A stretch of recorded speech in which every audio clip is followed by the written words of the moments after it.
Alors, on en est au chapitre 2 du Tanya, et donc avec l'aide de Dieu, à la grâce de Dieu, on va continuer l'étude de ce deuxième chapitre, qui commence par les mots Venefesh Hashenit Be'Israël, Yichelek Eloka Mimal Mamash.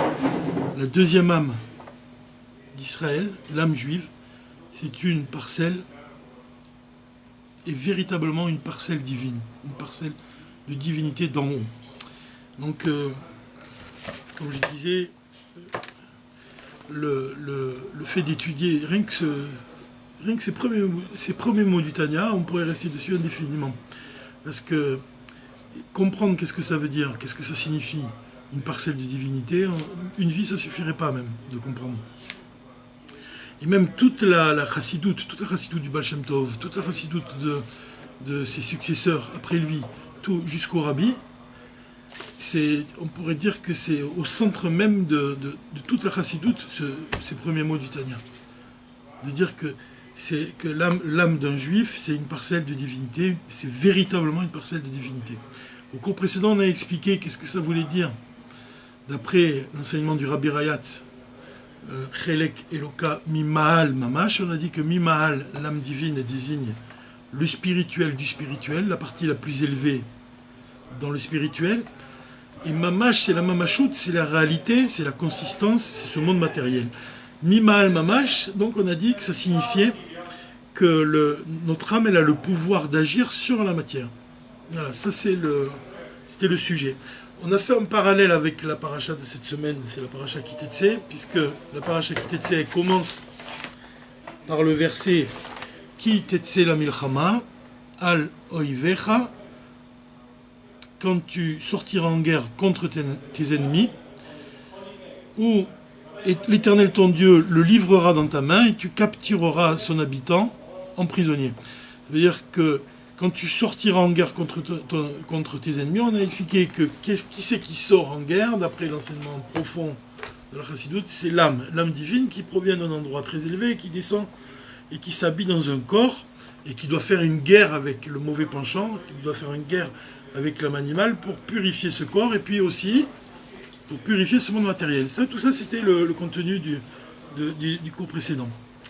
Maintenant, avant de continuer, c'est bien d'introduire ici un enseignement de l'Admor HaZaken, qui est essentiel. Parce que d'abord, il faut savoir que l'Admor HaZaken, il a basé le livre du Tanya sur le verset que la chose est très proche de toi, dans ta bouche et dans ton cœur, pour l'accomplir. Et c'est au centre même, c'est-à-dire qu'on doit faire descendre les forces de l'âme, elles doivent exercer leur influence. Évidemment, le cerveau il doit illuminer le cœur, et puis surtout le cœur il doit aussi guider nos actes. C'est-à-dire qu'on doit faire les mitzvot, on doit accomplir les commandements divins, animés par des sentiments forts, animés par même la simcha, la joie, la simcha. C'est intéressant parce que le rabbi, j'écoutais cet après-midi un discours du rabbi, quand qu'il a prononcé au sujet de l'enseignement du Baal Shem Tov, où il disait que l'exil, il commence à partir du moment où un juif, il arrête de chercher Dieu. Alors ça, c'est l'exil le plus profond, quand on s'arrête de le chercher. Et puis quand le rabbi parle de ça, on sent, il se retient de pleurer, on sent même des sanglots dans sa voix. Et puis il finit par dire, comme ça, c'est très étonnant, il finit par dire, mais qu'est-ce qu'on peut demander, qu'est-ce qu'on peut attendre de ce juif? On peut attendre de lui qui demande la Géoula, mais pourtant ce n'est qu'un homme. Ce n'est qu'un homme. Et Dieu l'a créé avec des limites. Il est limité. Donc on ne peut pas attendre de lui quelque chose d'illimité. On ne peut pas attendre de lui qui demande sans cesse, toute la journée, durant même la nuit, même quand il dort, on ne peut pas attendre de lui qui demande le Mashiach de manière constante. Pourquoi? Parce que c'est un homme, parce qu'il est limité. Et malgré tout, le rabbi dit qu'il y a une solution. Et la solution, c'est quoi? C'est la simcha. Pourquoi? Parce que la simcha, elle brise les barrières, elle brise les limites. Donc, on voit que la chose est très près de toi pour l'accomplir. On peut répondre aussi que la chose, il s'agit de la simcha. C'est-à-dire que c'est important de réveiller cette joie profonde qui est bien cachée au fond de nous-mêmes et qui a du mal à s'exprimer, qui a du mal à sortir, qui a du mal à imbiber et à imprégner nos pensées, nos paroles et nos actes, nous-mêmes. Malgré tout, quand on parvient à ce niveau-là, alors on brise toutes les limites. Donc ça, c'est un enseignement du Rabbi qui est assez essentiel. Maintenant, le Mourazakan, il donne un enseignement aussi du Baal Shem Tov. Il dit que Dieu, c'est l'ombre de nous-mêmes. Ça signifie que tout ce qu'un homme il fait, Dieu, il le fait. Si un juif, il met les téphilines, alors Dieu, il met les téphilines. Si un Dieu, il fait une mitzvah, alors Dieu, il va faire la même mitzvah. D'ailleurs, on dit même que quand un juif, il s'assied, il étudie la Torah, Dieu, il s'assied devant lui, il étudie la Torah avec lui. Et l'enseignement qui est important ici, et ce qui nous est donné de comprendre, c'est que un juif, il agit sur la création. Il agit sur la réalité. Ça veut dire que la réalité, c'est pas quelque chose qu'on subit, mais c'est quelque chose qui est entre nos mains. C'est l'enseignement de l'Amour Azaken. Et c'est un enseignement qui est très important. Parce que ça signifie que on peut transformer la réalité et tout dépend de nous-mêmes. Tout dépend de notre effort. Comme l'Amour Azaken, il le dit souvent. Tout dépend de l'effort de l'homme. Ça veut dire, mais de quelle façon aussi? De quelle façon on peut changer la réalité? Tout simplement, c'est ce qu'il y a écrit dans le Pirkei Avot.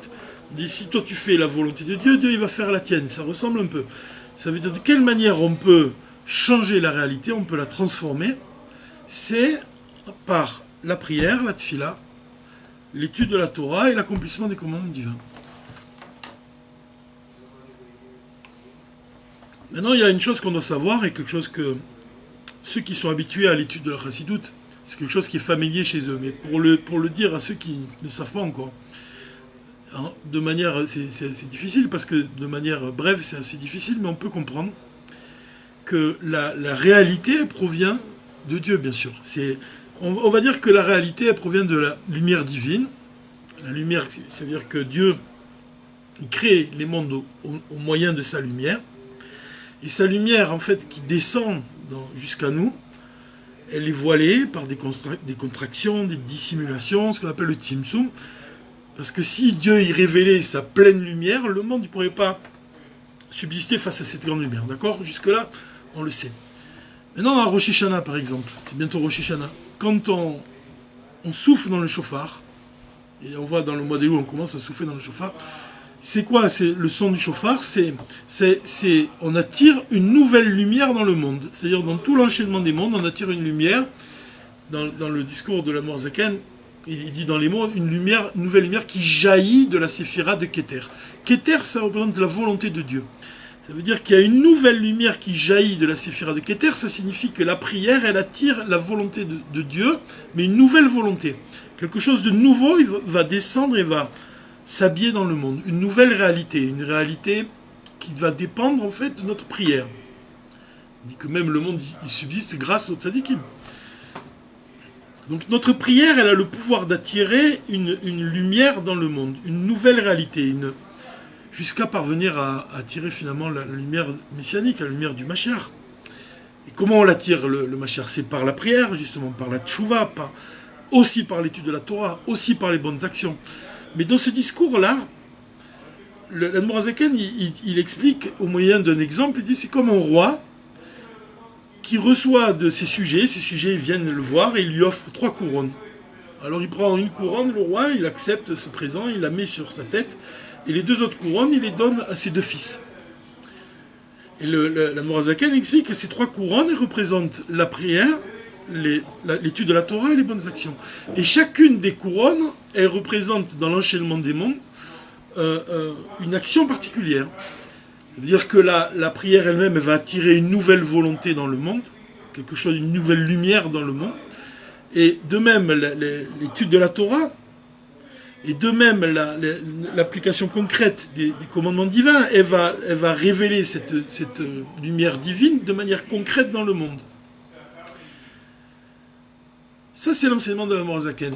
Et pour bien comprendre cet exemple, on pourrait donner, cet enseignement, pardon, on pourrait donner un autre exemple, pour comprendre qu'est-ce que ça signifie qu'un juif il participe à la création du monde. Et on arrive vous allez voir, on va arriver à relier tout ça ensemble avec l'enseignement du Tanya d'ici. L'exemple, en fait, c'est celui d'un artiste. Un artiste.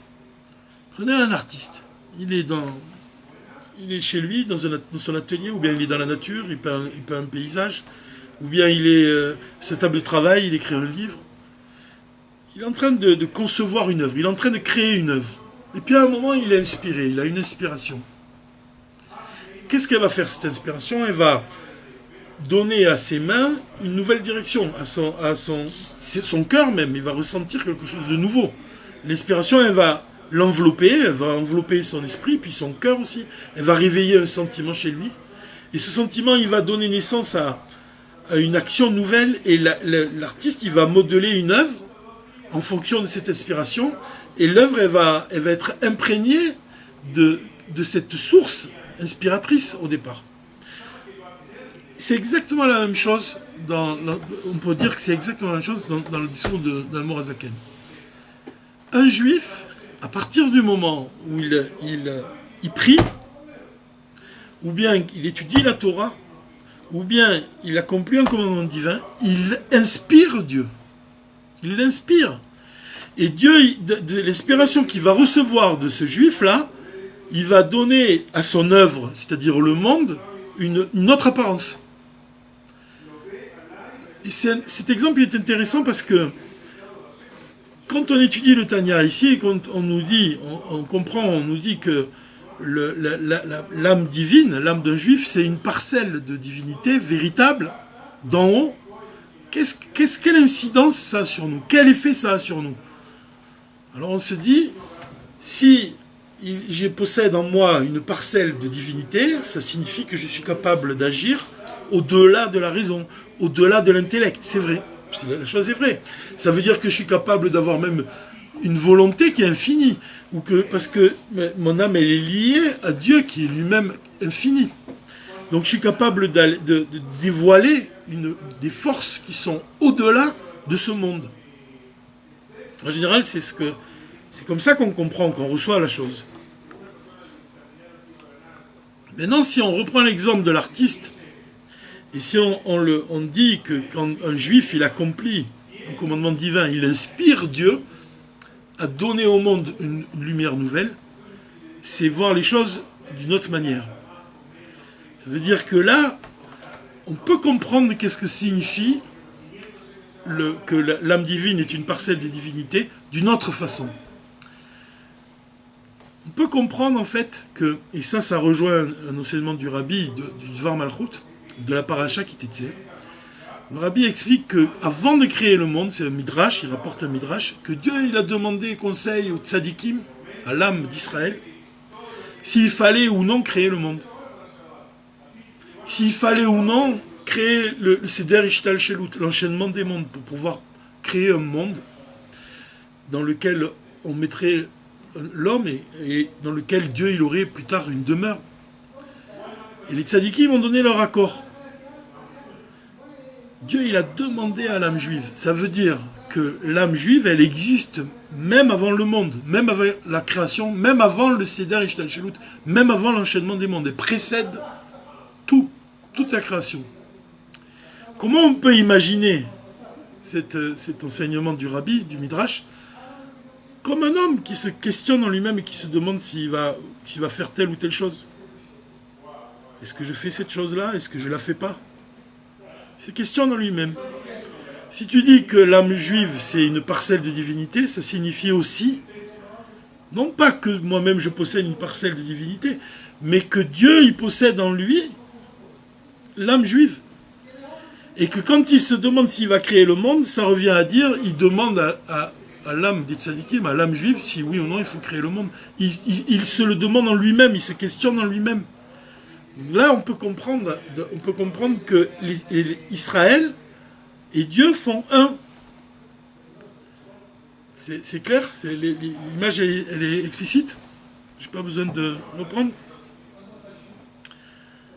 Donc Dieu il se questionne en lui-même. C'est comme de dire que Dieu il demande aux âmes des justes s'il faut oui ou non créer le monde. Donc là, on peut vraiment ressentir qu'est-ce que ça signifie quand on dit que l'action d'un juif, quand il accomplit la volonté de Dieu, quand il prie, quand il étudie la Torah, ou quand il fait une mitzvah, il inspire le Saint béni soit-il. Et le Saint béni soit-il, il reçoit cette inspiration, comme il a reçu l'inspiration des tzadikim quand il leur a demandé est-ce qu'il fallait créer le monde. De là, on peut comprendre que le peuple juif, c'est l'inspiration divine. Et évidemment, dans la mesure où un juif, il accomplit la volonté de Dieu. Mais on participe à la création du monde. Le peuple juif, il représente l'inspiration. Il inspire le Saint béni soit-il. Quand un juif, il souffle du chauffard, le son du chauffard, il va inspirer Dieu. Et au mois des Loul, et puis même le jour de Rosh Hashanah, quand on dit pourquoi, il inspire en quoi? Il inspire à quitter le fauteuil du din, de la gvura, et de s'asseoir sur le fauteuil de la miséricorde. Donc on voit bien que le lien d'un juif avec Dieu, c'est comme l'inspiration pour un artiste. En fait, c'est ça l'idée. Maintenant, il y a une autre idée qui est intéressante. C'est dans le Shir HaShirim. Dans le Shir HaShirim, quand on dit « Ani ledodi vedodili », ça signifie « Je suis mon bien-aimé et mon bien-aimé est à moi ». C'est tout le travail du mois d'Elul. C'est tout le travail du mois d'Elul. C'est-à-dire que c'est un travail du bas vers le haut. On doit descendre dans le champ et on doit chercher Dieu. Comme l'histoire du Baal Shem Tov, comme le rabbi qui dit « L'exil le plus profond commence quand on s'arrête de le chercher ». Il faut sans cesse le chercher. De ne pas le trouver, c'est pas ça l'exil, c'est de s'arrêter de le chercher. De même, pendant le mois des Louls, on doit descendre dans le champ pour chercher Dieu. Et quand on regarde dans le Shir HaShirim, le verset qui dit « Mon bien-aimé est à moi, et moi je suis à mon bien-aimé », c'est le verset, le 16e verset, au deuxième chapitre du Shir HaShirim.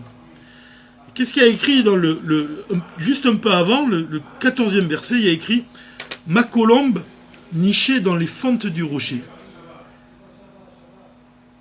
cachée dans les pentes abruptes, laisse-moi voir ton visage, entendre ta voix, car ta voix est suave et ton visage gracieux. » Ma colombe nichée dans les fentes du rocher.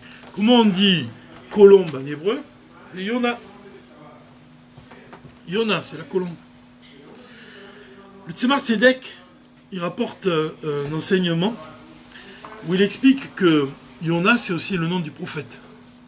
C'est le fameux prophète qui a été englouti par un énorme poisson dans la mer. Et le Tzemar Tzedek, il explique, il dit que Yona, la colombe, elle représente l'âme divine. Et le poisson, la baleine qui a englouti le prophète, le Yona, elle représente le corps. Donc Yona, c'est l'âme divine qui est prisonnière du corps. Et là, on peut faire un parallèle avec ce verset-là, juste avant Ani ledodi vedodili, ma colombe nichée qui est cachée dans les fentes du rocher. Déjà, les fentes, ça évoque Mashiach, parce qu'on dit que Mashiach, il voit entre les fentes des murs. Qu'est-ce qu'il voit? Peut-être on pourrait faire un parallèle et dire il voit une colombe qui est nichée dans les fentes, qui est cachée dans les fentes. Qu'est-ce que c'est la colombe? Qu'est-ce qu'elle évoque? On a dit c'est l'âme divine, mais plus encore que l'âme divine. C'est l'essence de l'âme divine. Et elle est cachée dans les fentes du rocher. Le rocher représente le corps. L'âme divine, elle est cachée dans les fentes du rocher. Ça signifie qu'elle est en exil dans le corps. L'essence de l'âme divine, elle est en exil dans le corps. De la même façon qu'on a expliqué que le Baal Shem Tov, il est apparu à son fils comme un volcan en éruption, on a dit qu'il a servi Dieu toute sa vie comme un volcan, parce qu'il a attiré le feu qui est sous la terre, et il a fait jaillir à l'extérieur. La lumière, elle est sortie du volcan. De la même manière, le feu qui est sous la terre, c'est pareil ici. C'est une image qui est semblable. La colombe, elle représente l'âme divine, elle est nichée, elle est cachée entre les fentes d'un rocher. Le rocher représente le corps. Et elle est enfouie. Et il faut la dévoiler. Et ça, c'est ce verset-là. On peut donner cette explication au sujet de ce verset. Ensuite, il est écrit « Attrapez-nous des renards, ces petits renards qui dévastent les vignes, alors que ces vignes sont en fleurs. » Là aussi, l'image du renard, elle rappelle cette Gemara dans laquelle il est dit que Rabbi Akiva il a vu des renards dans le Kodesh et Kodashim. Dire les renards ici, on peut dire que c'est les clipotes. Et ici même on dit plus précisément, qu'est-ce qu'il dit? Il dit que il dévaste les vignes. Qu'est-ce que c'est les vignes, le raisin? C'est le sod, les secrets de la Torah. Et les secrets de la Torah, ces vignes, alors que ces vignes sont en fleurs, ça veut dire que c'est qu'au moment où elles n'ont pas encore donné le vin. Le vin, d'abord il faut boire du vin pour que le secret sorte. Le renard, la clipa, elle vient, comment dire, elle vient briser, elle vient étouffer l'âme. Elle empêche de dévoiler les secrets de la Torah. Elle empêche la colombe de sortir des fontes du rocher. Elle empêche le sod. Elle empêche plus que le sod. La chassidoute, c'est au-delà du sod. Elle empêche de se dévoiler. Et ensuite, troisième verset. Mon bien-aimé est à moi et moi je suis à mon bien-aimé, c'est le mois des Louls.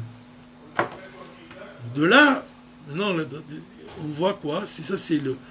Que tout le mois des Louls, il est lié avec ce combat qu'on doit mener pour dévoiler l'essence. Voilà, c'est comme ça qu'on peut expliquer peut-être cette partie-là. Shirachirim. Maintenant, l'oiseau, cet oiseau-là, cet oiseau qui est caché, qui est dans les fentes du rocher. Cet oiseau qu'on doit libérer, c'est quoi? Qu'est-ce qu'il représente? Comment on peut l'imager aussi? On peut dire c'est la tchouva. C'est la tchouva telle que le rabbi il enseigne. De quelle manière on doit faire tchouva? Parce que il y a évidemment dans l'abandon de la faute, quand on fait tchouva, on doit abandonner la faute, c'est clair, c'est quelque chose qui est essentiel de s'éloigner du mal. Mais la tchouva, tachouv, ça veut dire revenir vers le hé, ça signifie de s'élever. S'élever, ça signifie dévoiler le plus haut niveau de nous-mêmes. Ce niveau-là qui précède les mondes. Et qu'est-ce qui nous empêche, on a dit, en étudiant cet extrait de Shirim, c'est le corps. Donc c'est à l'évidence, pour dévoiler ce plus haut niveau de nous-mêmes, on doit travailler on doit purifier le corps. On doit en faire un réceptacle pour recevoir toutes les sens divines, dévoilés. Quand il s'agit de faire une demeure pour Dieu, tel que c'est exprimé dans les enseignements du Rabbi, il ne s'agit pas de faire simplement une demeure pour Dieu, il s'agit de faire une demeure pour son essence. Et ça signifie que nous-mêmes, on doit dévoiler l'essence de nous-mêmes. Et ça, c'est le travail du mois des Louls. Le mois des Louls, c'est Anil et Dodi, Vedodili. Anil et Dodi, ça commence par le Aleph, le mot Elul. Aleph, c'est le niveau le plus bas. Et on doit s'élever jusqu'au niveau le plus haut, Taf, la lettre Taf. C'est la Torah nouvelle, Torah Chadasha Mintit, etc.